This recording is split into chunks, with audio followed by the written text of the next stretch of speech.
بسم اللہ الرحمن الرحیم۔ فقیہ الاسلام حضرت مولانا مفتی مظفر حسین صاحب کاندھلوی نور اللہ مرقدہ کا ایک قصہ بہت ہی اہم ہے، آپ کی خدمت میں پیش کیے دیتا ہوں۔ یقیناً اللہ کے ولی کا ایک ایسا اہم قصہ اور واقعہ ہے کہ جسے سن کر انشاءاللہ تعالی زندگی کے اندر تبدیلی پیدا ہو جائے گی۔ ایک مرتبہ کا واقعہ ہے کہ حضرت مفتی مظفر حسین صاحب رحمہ اللہ سفر کر رہے تھے، جلال آباد سے گزر ہوا تو نماز کا وقت ہو گیا۔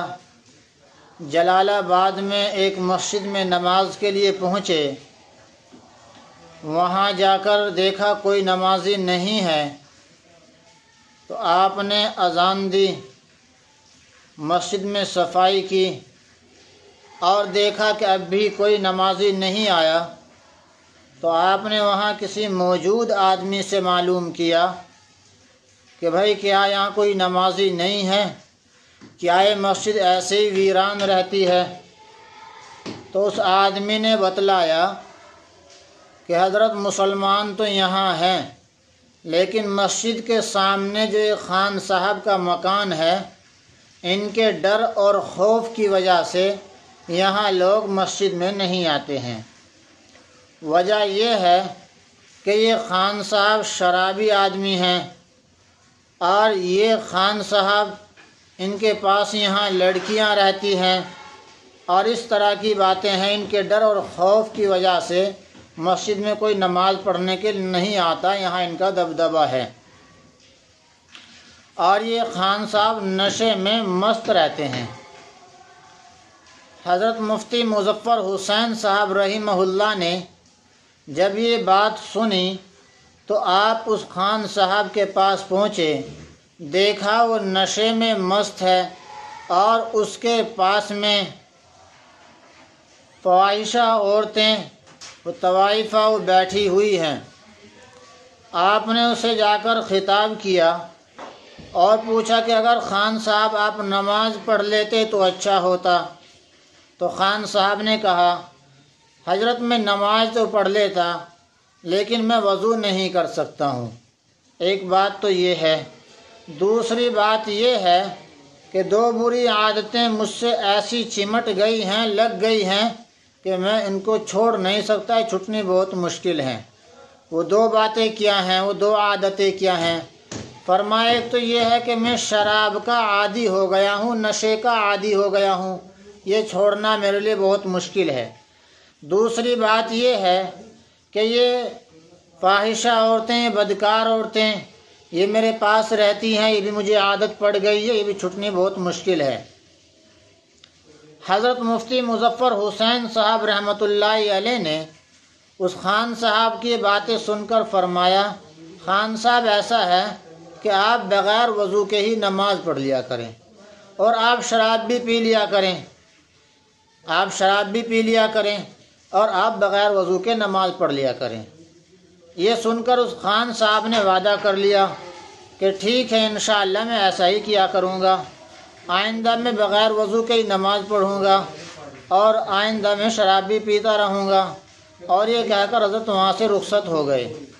رخصت ہونے کے بعد آپ نے راستے میں ٹھہر کر ایک جگہ نماز پڑھی، اور نماز پڑھنے کے بعد آپ نے وہاں سجدے میں پڑھ کر اللہ سے رو کر دعا کی کہ یا اللہ، اس خان صاحب کو کھڑا تو میں نے کر دیا ہے، اب اس کام پہ اس کو لگا دینا، یہ تیرا کام ہے۔